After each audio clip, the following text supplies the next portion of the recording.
Whether it's cars, comics, video games, or violins, there's a little geek in all of us. It's time to give your geek a voice. It's time for Geek Therapy. Here's your host, Johnny Hamburger. Welcome again for another week of your, I was going to say annual, that doesn't make sense. Weekly is not annual, weekly is weekly. Welcome to your weekly dose of your Geek Therapy, where all us geeks get together, huddle around the radio, or the podcast, speaker, the Bluetooth speaker, headphones, or maybe you're watching on YouTube. And if you're watching on YouTube, you may have noticed an increase in video quality because I'm finally using my DSLR to record these radio shows, which is great. It's a Nikon D3100. It's been out for a few years now. The reason why I have not been using this camera recently, or recently, I've only just started to video record these shows. The reason I haven't been using the camera to record these shows up until now, that's a better way to put it, is that for some reason, and the reason I will get into in a second, the video recording length is capped to 10 minutes, or should I say was capped to 10 minutes, or should I even better say, out of the box, it comes capped at 10 minutes. So what I was able to do was get some quote-unquote hacked firmware and update the firmware of my camera to allow me to record video clips up to, on the D3100, up to 17 minutes and like 37 seconds. And that's important because I record radio segments, and radio segments, my segments at least, routinely go over 10 minutes. So it does me no good to have video clips limited to only 10 minutes in length. Because just last week, I know for a fact I had a couple 13-minute segments. 13 is more than 10, if we can be math geeks for a second. Anyways, so you might be wondering, you spend all that money on a camera, and again, the Nikon D3100, I bought myself. Actually, it was a gift a few years ago. It's a great camera. It's an awesome camera. It's an awesome entry-level DSLR. Takes great pictures, great videos. I mean, you're looking at it right now. For the real video nerds and camera nerds out there, I am recording at 1080p, 24 frames a second. I think the bitrate's like 20 megabytes. But anyways, so not like full. The bit stream can be higher, but by default, it's not above 20, which is good because the SD card that I have in the camera cannot write faster than 20 megabytes per second. Anyways, why did I get some hacked firmware and update my firmware to the hacked firmware? Again, that was to get the 17-minute video clips. But why was it capped at 10? There's no reason. There's all sorts of rumors you might hear or might read if you're into digital photography, digital filmmaking, that the reason why the video clips can't be more than 10 minutes in length is A, because you might hear that the sensor will get too hot. So to save the sensor, to keep the sensor cool, the image sensor cool, they capped it at 10 minutes. That's not it. That is not an issue. Keeping the image sensor cool in that regard, recording video for at least the Nikon is not an issue. You might think, oh, well, maybe it's because the FAT32 file system caps files at 4 gigs. That's not the case. This memory card is the exFAT system, which allows file sizes over 4 gigabytes. That's not the case either. The real reason why DSLRs have capped video record lengths is stupid. And it originates in Europe. I'm not saying Europe is stupid, but they do have some regulations that are funky, just like the United States has regulations that are funky. And by funky, I mean stupid. In Europe, there's an extra duty charged to cameras that can record over certain lengths of video at one time. By duty, I mean tax. It's like a 5.4% tax on video cameras. So a lot of these DSLRs also record video, but their main purpose is just still photography, but they have the video feature built into it. So the manufacturer, to avoid paying that 5 point whatever percent tax on their cameras, they, out of the box, limit the video clip size to 10 minutes. It's dumb. I know it's dumb. The other reason is they don't want to cannibalize their own sales of video cameras. So again, they put that time limitation on it. It's all dumb. United States does not have such regulations against the video clip length of point and shoot or DSLR cameras. But if you're manufacturing, if you're Nikon, you're not going to ship. You cut costs. You don't spend so much to ship out two separate versions. They don't want to send out a US version of the Nikon D3100 versus a European version. No, they just keep it simple. They say, okay, in Europe it's capped to 10 minutes, so all of our cameras will be capped to 10 minutes all over the world. So that's when you have these hackers, these programmers, which are well, I'm not a hacker. I've never really attempted as much. I grew up entering command lines in DOS, C:\dir/P, so I could see the directory of the C drive, and I could page the screen, so I could find my doom.exe. Anyways, yeah, these hackers, these programmers have cracked the firmware to allow at least the D3100 to record up to 17 minutes and 57 seconds, which is perfect for me recording these radio segments. On other better models, that time limit is just lifted completely. There's no limit. And now you know all about time limits, video time limits, record time limits on DSLRs, which is not what I was originally planning on talking about for the past 5 minutes. What I was going to talk about is this week has been quite eventful for geeks, especially space geeks, because was it Wednesday? Checking my watch. No, it was Thursday.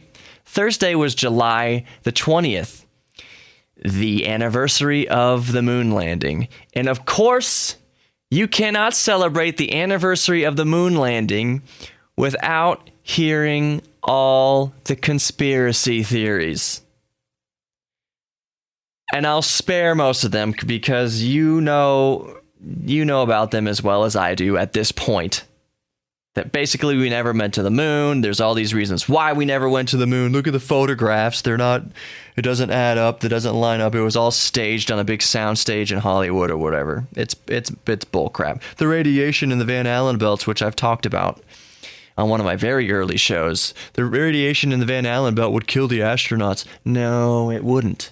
No, because they don't sit in that radiation for a prolonged period of time. They blast right through it. It's perfectly healthy. You wouldn't want to do it every single day, but no. We went to the moon. So the dumbest theory that I've heard today about the moon landing was that the moon's not really there. That's one of the theories. That goes with the whole flat Earth theory that everything in the sky is just a freaking projected hologram. Give me a break. No, but the dumbest theory I heard today was that the moon was transported here. It was a structure that was transported here, kind of like the Death Star in Star Wars. That it's a structure that was transported here, and what we see, the moon in our sky, is just a big shield over the structure. It's a big cloak over the real structure that's there. And it all ties into the Freemasons and all sorts of Illuminati stuff. My goodness. And detractors are also talking about we didn't go to the moon because we can't do it today. Because the space shuttle can only go about 500 miles above the Earth, or whatever the exact figure is. And the moon is hundreds of thousands of miles away. So we can't we never went to the moon because we can't duplicate it today. Oh my goodness. There was a reason the Saturn V rocket was stories and stories and stories and stories tall. There's a reason why it's the biggest machine, the biggest vehicle that humans have ever, space vehicle at least, that humans have ever created. It was to hold enough fuel to get to the moon. So no, NASA at least right now doesn't have a vehicle ready to go that can get us to the moon. And do you know why? There's nothing for us to do on the moon. We've had all the Apollo missions. We've done what we needed to do on the moon for now. I do think that in the future, that when we go to Mars, we do need to set up a moon base. At that point, we will have our vehicles ready to transport man and woman to the moon. But just saying that we can't do it today means that we never did it back in the 60s and 70s is nonsense. This is why we can't have nice things. We went to the moon, and my dad told a story, and I'm going to wrap up this segment. My dad told a story one time that, while he was in Vietnam walking through the jungle somewhere, knee deep in mud, that they heard, July 20th, 1969, that we had landed on the moon. So he's there, knee deep, waist deep in mud, looking up at the moon, thinking, how far we've gone and how far we have still yet to go as a human species. We're fighting these wars. Meanwhile, man is walking on the moon. Very polar opposites of the human condition, warfare and exploration. Well, I guess sometimes warfare is because of exploration. And I guarantee you, if we found a competing species, a species on a distant world that we could get to that was competing for resources, actually by that point, it might be kind of a Star Trek type future and peace might prevail, even though there's plenty of fights in Star Trek. I digress. This is going to be a packed show. There's lots of cool things to talk about, including humans could outrun a T-Rex, but we'll get into that. All over the place. More Geek Therapy Radio to come. Geek Therapy Radio on Facebook. Go hit it up. You guys are liking the page. I really appreciate that. So Geek Therapy Radio on Facebook, Geek Therapy Radio on Instagram, and Geek Therapy Radio on YouTube, where you can watch this beautiful radio show being recorded in real time. Not live, but real time. We'll be right back. I'm Johnny Hamburger, your mental curator. More Geek Therapy Radio, GTR to come.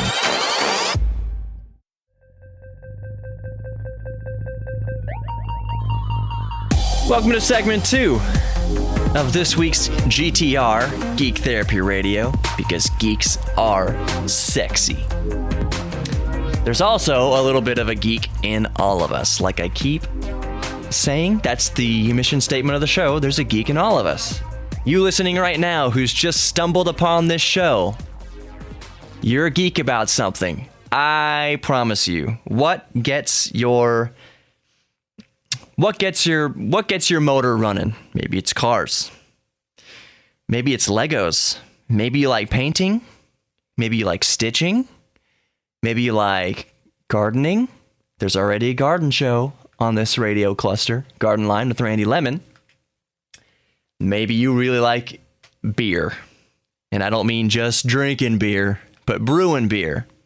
There's a show right here on KPRC. What's on Tap Radio with James Simpson, all about beer. Maybe your geek thing is pop culture. Yeah, pop culture. There's Black Coffee Radio. They talk about all sorts of things over there. Justin and Craig. Listen to all these shows I'm plugging. Hope they're plugging my show. So anyways, welcome back, my sexy geeks. I, during the break, went to get some coffee, which you can see if you're watching this podcast on YouTube. And I'm going to push my French press down real slow and sultry-like. Push that hot water through them grounds. Get me some nice coffee. I just wanted to touch on a quick story real quick.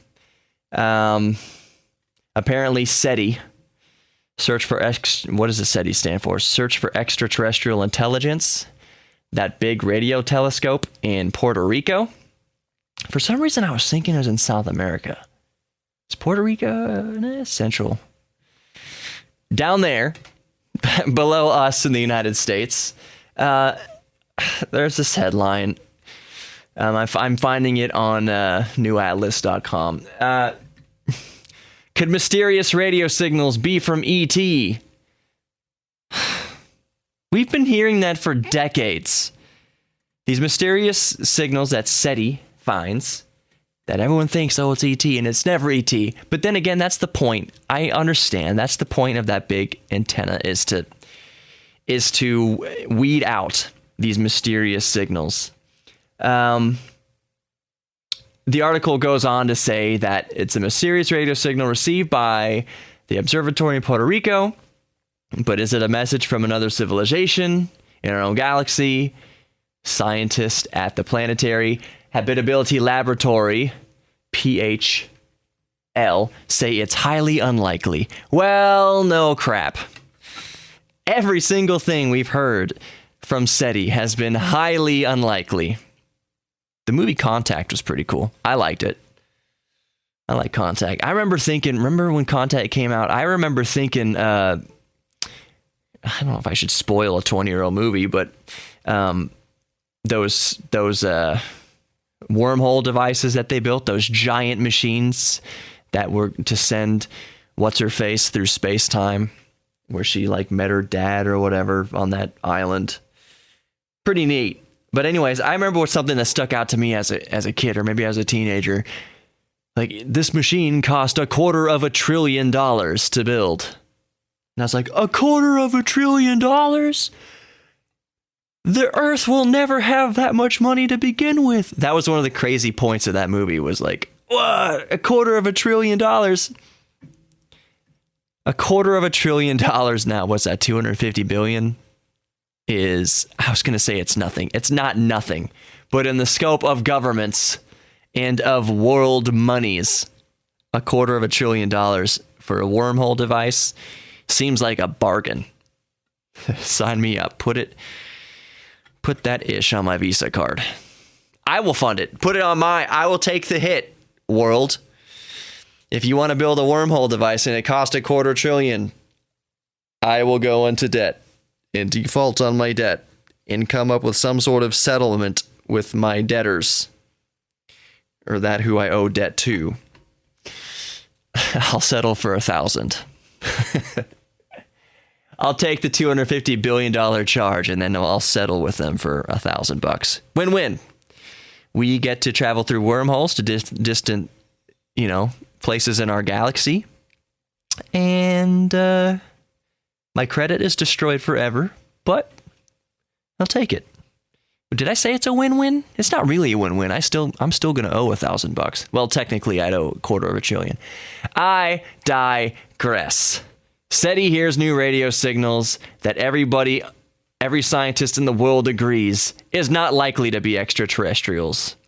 Now, I personally do think that there are ETs out there. I do not think that we are alone in this universe. I think it is more preposterous to think that we are alone. And now, some types might say, what about the ramifications on religion? Would you stop believing what you believe if ET comes down? Nope, not at all. It would not change my religious views one way or the other. In fact, it would just strengthen my religious views to know for a fact that we are not alone in the universe. We are 6 minutes or whatever into the segment, and look, I am just now, boop, I've pressed the strainer down into my coffee. That's how you make the good stuff. Maybe 6 minutes is too long, but that's how I do it. And I'm going to pour my coffee here because I am a little bit of a coffee geek. Me and Eric Sharp. Eric Sharp is an anchor over on News Radio 740 KTRH, our sister station. Him and I are a couple of fancy coffee boys, and we buy all sorts of different whole bean coffee. And I've got a grinder there in the kitchen, and every couple weeks or so, we walk in and we have new coffee. Hey, did you try my new coffee I brought in? Oh, no, I haven't tried it yet. We're all excited about it. We're just a couple of fancy coffee boys. Yeah, I'm a coffee geek, a little bit of a coffee geek. And that's just from my dad. I'm just like flat out. Like my dad drank a lot of coffee. My dad was in this business as well. So he made really good coffee. And the trick is half and half and honey. Although I'm using heavy whipping cream. Let's take a little sip. Oh my goodness, that's good. But anybody who knows me knows I need to put in some more honey. Honey's not sugar, so it's healthy, right? Pouring in the honey goes in the coffee, makes the coffee good. People make fun of me all the time. Those who know me say I basically put more syrup in my milk than chocolate, or more syrup in my milk than the actual milk. That's not true. Well, maybe it's not so true anymore. Back in high school, I used to chug a 2-liter of Coke a day. That is the sign of a true nerd. If you ever went through a phase where you drank 2 freaking liters of soda a day. I mean, I would go to the gas station after school and just buy a 2-liter and just carry it around with me. So that's not even that is a 2-liter a day. That's like 2 liters before, just a few hours before bed. It's not like starting 2 liters, in the morning and then before you go to bed, drag it out over the course of a day. No, 2 liters of Coke in like 5 hours or whatever it was. Yeah, my dad's like, you are going to get diabetes. But luckily I grew out of that phase.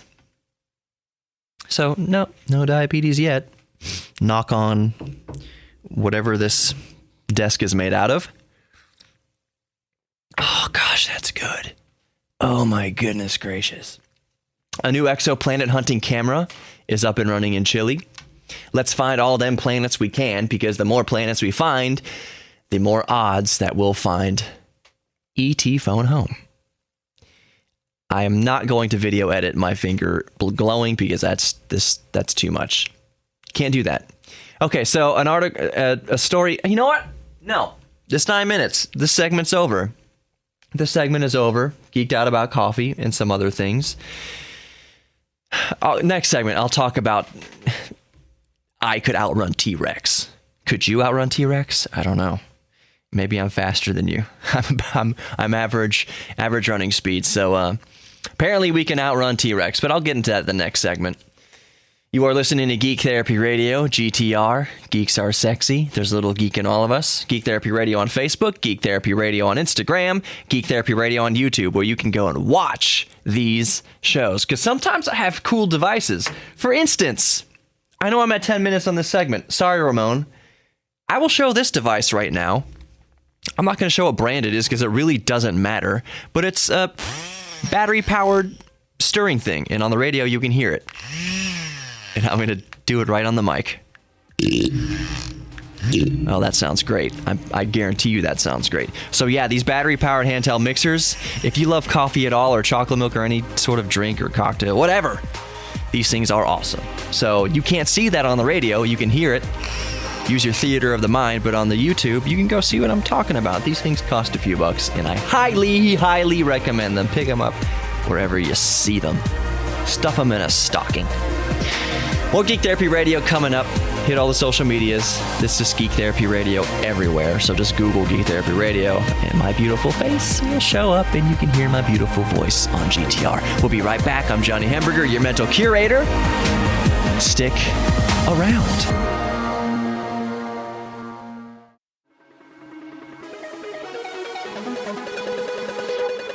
Segment 3 of Geek Therapy Radio, GTR. I'm Johnny Hamburger, your mental curator for this evening, or this day, or this morning, depending on, well, if you're listening to it on terrestrial radio, or extraterrestrial radio, it's probably evening.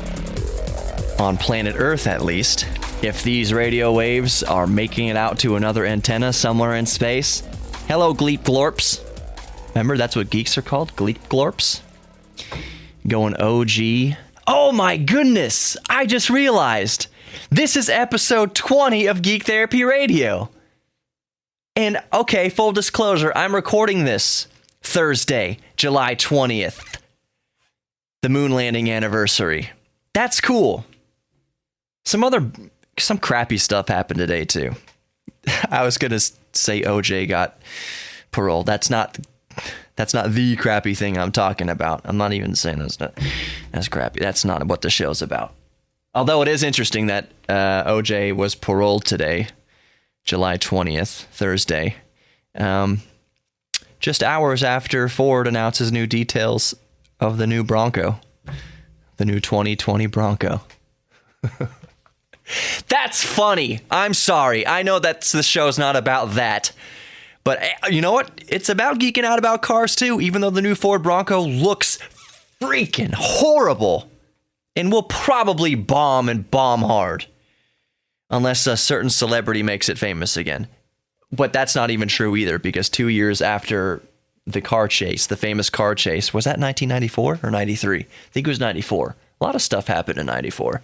2 years after that car chase, Ford discontinued the Bronco. Eric says he would buy and rock the crap out of a white Bronco and drive it around, or be chauffeured in it, if you catch my drift. Anyways, July 20th, moon landing, and this is the 20th episode of Geek Therapy Radio. I got too witty on pop culture topics right there. You know what? I don't apologize, because it's funny. Let's get on to the topic I was teasing about, T-Rexes. And this is a cool topic to me. I love dinosaurs. I mean, really, the affair started in 93 with Jurassic Park. That movie, while it scared me because I was just a wee tyke. No, I was 10 years old. I was a wee boy. It scared me, but it was also the coolest movie I had ever seen, other than Back to the Future. So I had the Jurassic Park bedroom, like curtains on the windows. I had the Jurassic Park bed sheets. Other people had Star Wars and all that kind of stuff, and Star Trek. I had Jurassic Park everything. I remember my aunt. It's not really throwing her on the bus. I was like 13 years old or 14 years old, and for my birthday, she got me a Jurassic Park t-shirt that's clearly for an 8-year-old. And I remember feeling kind of bad. I was like, oh, I feel bad for her that I'm not into that like that anymore. And this shirt is for an 8-year-old, and I am literally almost twice the age of that. But you know what? The funnier thing about that was I was not bummed to get it. It was a good gift. It was a good get. I was happy to get that Jurassic Park t-shirt, and it was so small, obviously, because it's for an 8-year-old, and I was like 13 or 14. I still wore it at least once. Looked ridiculous, but and I didn't even wear it for her. Like, you know, your relatives give you something, and you're supposed to like wear it the next time you see them, make them feel good, whatever. No, I just wore it on my own, just for fun. It was uncomfortable, but I was baller status. It was an awesome shirt. I was a teenager. So anyways, I love dinosaurs, and I dream about dinosaurs. Dinosaurs. I don't dream about dinosaurs. I don't like chores, but I dream about dinosaurs all the time. It's hard to do dinosaurs if I had little T-Rex arms. I definitely couldn't fold laundry. Listen to me with the zingers today. So this story is that scientists have put a 3D model of the T-Rex into their systems, into their computers, and have done the math and run the simulations to see. We used to previously think that the T-Rex could run like 30 miles an hour. If you watch Jurassic Park, there's quite a few scenes where the T-Rex is in full tilt, namely the Jeep chasing scene. You want to go toe-to-toe on Star Wars stuff? I'll go toe-to-toe with you on Jurassic Park stuff. I'll go toe-to-toe with you on Back to the Future stuff.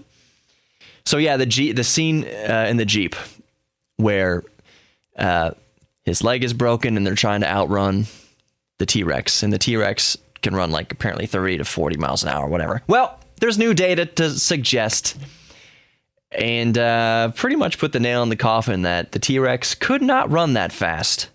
In fact, the T-Rex, a human, could outrun a T-Rex, which is really good information to know next time you're outrunning a T-Rex.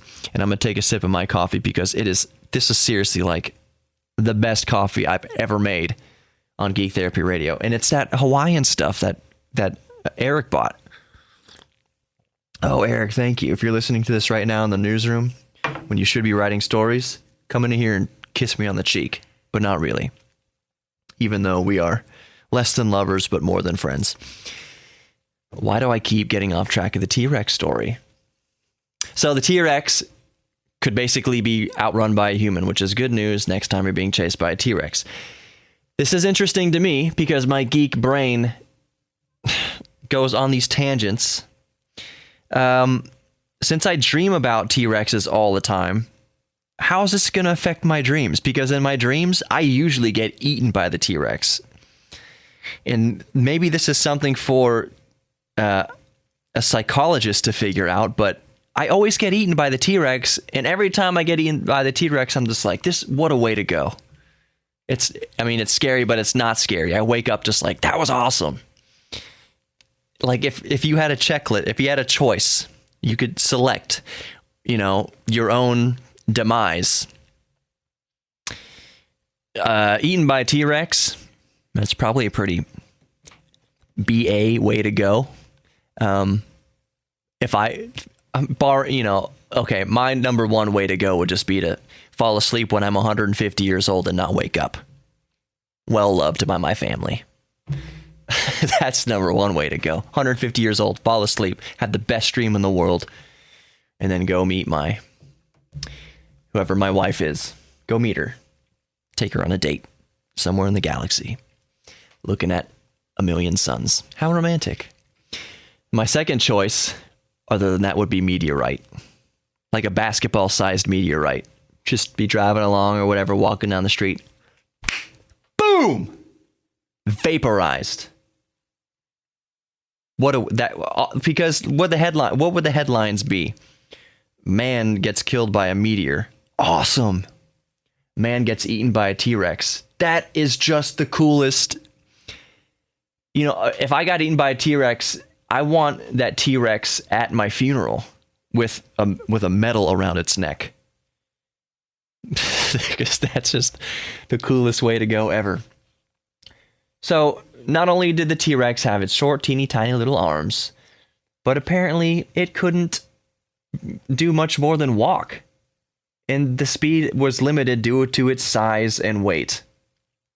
Yeah. If they reanimate dinosaurs, if they bring them back to life, which I really hope they do, I would be the first one at Jurassic Park. I would spend my life savings to be the first one to see a real live dinosaur. I hope they can accept $20. Anyways, yeah, so I guess the animal was way too heavy and cumbersome to do much more than walk, which that poses a whole lot of other questions. How did it hunt? If it couldn't run or chase prey too much, how did it hunt? Use camouflage? How do you hide? If your strategy was to surprise your prey and you weigh 8 tons, how do you hide? So this whole theory that T-Rex could not run very fast, could be outrun by a human, which probably averages like 10 miles an hour, 9 or 10, the average human running. Not a sprint, but a run. Okay, I'm going to say sprinting. Probably 12 miles an hour. For me anyways. I don't know. 12 to 15 maybe for me is probably about average. I don't know. I didn't look it up. But if a T-Rex is running after me, I'm sprinting. I'm at least sprinting faster than whoever's next to me. Just like you do with a bear. And that's the story about how T-Rexes can't run as fast as we previously thought. And it's also the uplifting tale of next time you see a T-Rex, you can get pretty close to it. You can maybe boop its snoot and then run away. Give it a good firm smack on the butt, just like a horse. Just don't stand right behind it. Don't stand directly behind a T-Rex for many reasons. A beast that weighs 8 tons could probably kill you with his horse eggs. I'll just say. That's a good note to end the segment on. More Geek Therapy Radio to come. I'm Johnny Hamburger, your mental curator for better or worse. Just having fun with this show. I don't have any guests this week. I'm working on a NASA show. I've got a friend. Her name is Monica, and she's going to take me on like this private tour of NASA, of the Johnson Space Center. And it's going to be amazing. Although I cannot bring any recording devices, sadly. So I'll just have to jot down notes and let you all know what I've discovered. If I find little green men, I'll see what I can say about that. But more Geek Therapy Radio to come up. More Geek Therapy Radio to come. I'm Johnny Hamburger, Geek Therapy Radio on Facebook, Instagram, and YouTube. What an efficient way to plug the social media. We'll be right back. Stick around.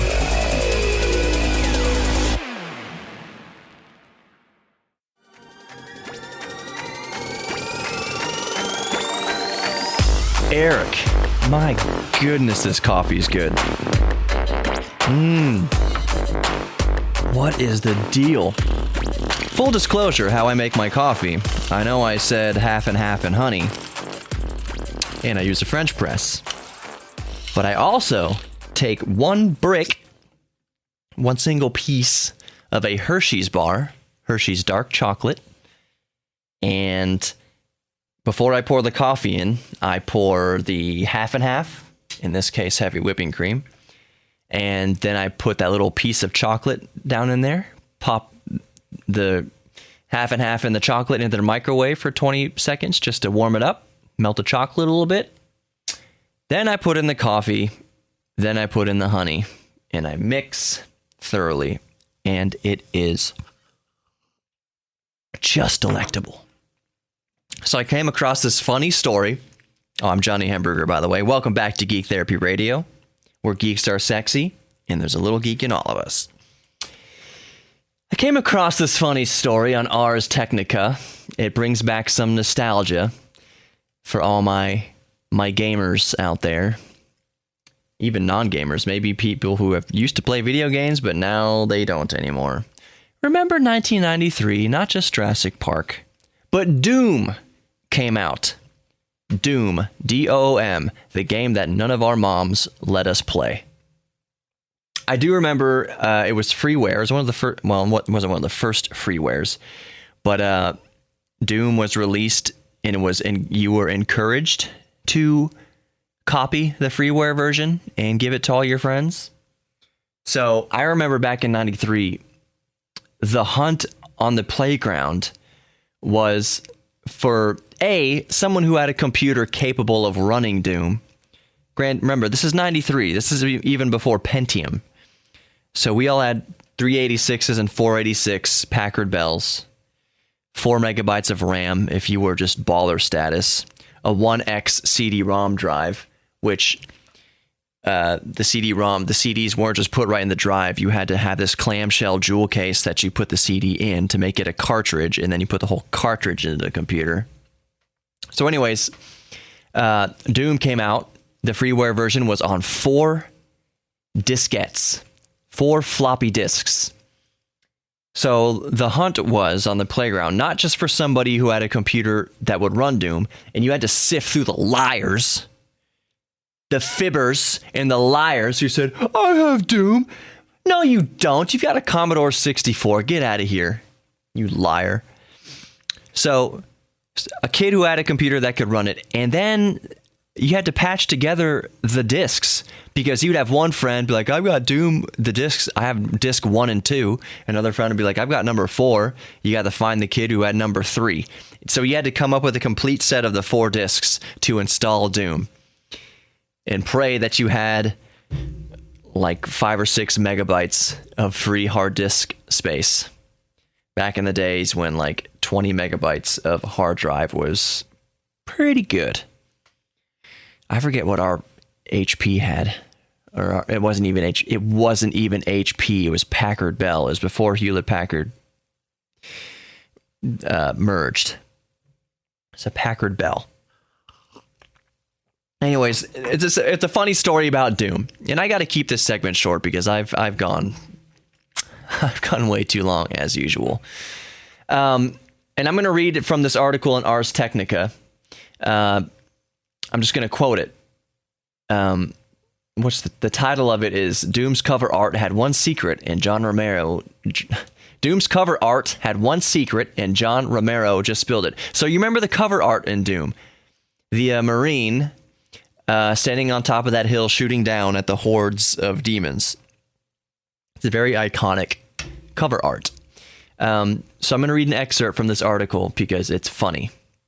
And here it is starting now. Quote, original cover artist Don Punchatz came to ID Software's Dallas area offices. And let me interject here real quick. Texas was a hotbed for software and computer development. Before Silicon Valley, it was Texas. And it still is, well, to a lesser extent, it's Texas. It kind of fell off in the 90s. But anyways, at this time, ID Software, Dallas offices. Let me go back to the start. Original cover artist Don Punchatz came to the ID Software's Dallas area offices in 1993 with a male model in tow. Romero writes, along with a professional camera, ID staffers were on hand to direct the photo shoot, and it was meant to frame the lead portion of the cover that Punchatz would eventually draw. The male model grabbed a plasma gun toy and started posing, shirtless for some reason. Don asked us for suggestions, so I started telling him that the Marine was going to be attacked by an infinite amount of demons, Romero writes. It would be cool if he was on a hill and firing down into them. The model was holding the gun in various positions, and none of them were interesting to me. After 10 minutes of unsatisfying model poses, Romero says that he decided to rip his shirt off. Again, no explanation why. Take the gun and pose as Doom's cover Marine. The hired model played along. Did I pronounce it right? The hired model played along by faking as one of the cover's demons and grabbing either his arms or legs for a range of attack-like shots.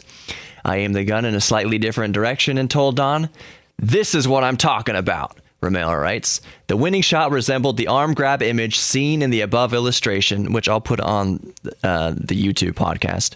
The above illustration, though sadly, Romero failed to prove his story with a photo. We have reached out to the Romero family in hopes of changing that. End quote for the story in Ars Technica. I should give the author. The author is Sam.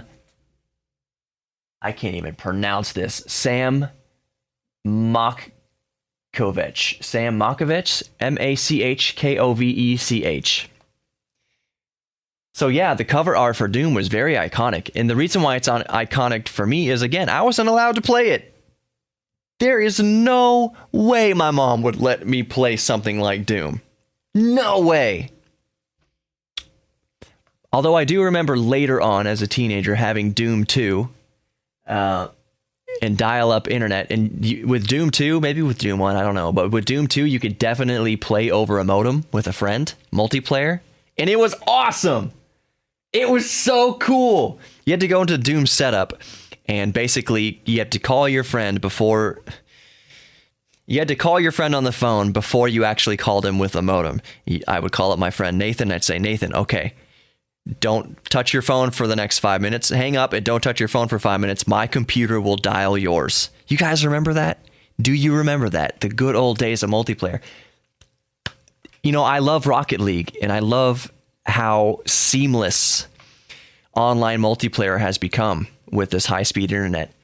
But nothing is as magical as back in the day using that dial-up with a phone line. It was like magic. You had to enter in your friend's phone number, and then when you hit enter, and it would dial. I'm not going to play the tones because they're super annoying. But yeah, this story just brought up so many memories about Doom. Let's skip that story about the juicer. It's stupid. They charged way too much for their juicer. Somebody back engineered it and discovered that it was just basically a lot of pointless engineering. They cut the price $200 and half the company is laid off. The Hyperloop hits a milestone. It got up to 70 miles an hour and levitated for 5.3 seconds. That's Elon Musk's challenge to designers around the world to create a new infrastructure for high-speed commuting. And on that note, Musk also says that he claims to have gotten the green light verbally from Washington to create a Hyperloop link from New York City to Washington. I assume this means Washington, D.C. Wait. Yeah, it has to be Washington, D.C. to change the commute time to just 29 minutes. That's awesome, but it's just a verbal confirmation Musk has told us. So a verbal confirmation, a verbal agreement is far from being pen and paper, far from a shovel in the ground. The last cool story I'll say is for pilots and anybody interested in the space program, anybody interested in aeronautics.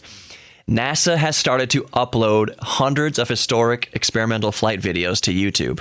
That's awesome. I'm going to repeat that again. NASA has started to upload hundreds of experimental flight videos to YouTube.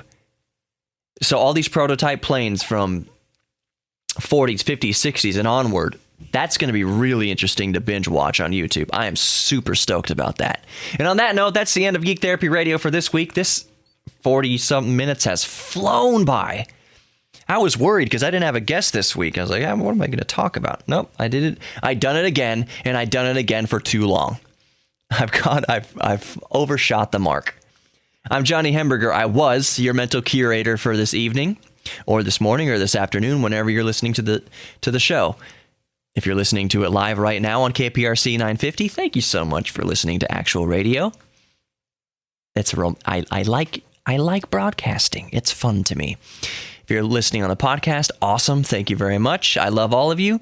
If you're watching on YouTube, double thumbs up to the video camera. Thank you for watching on YouTube. I love all my geeks. I love all of you. Please share the love with each other. Share the love with yourself.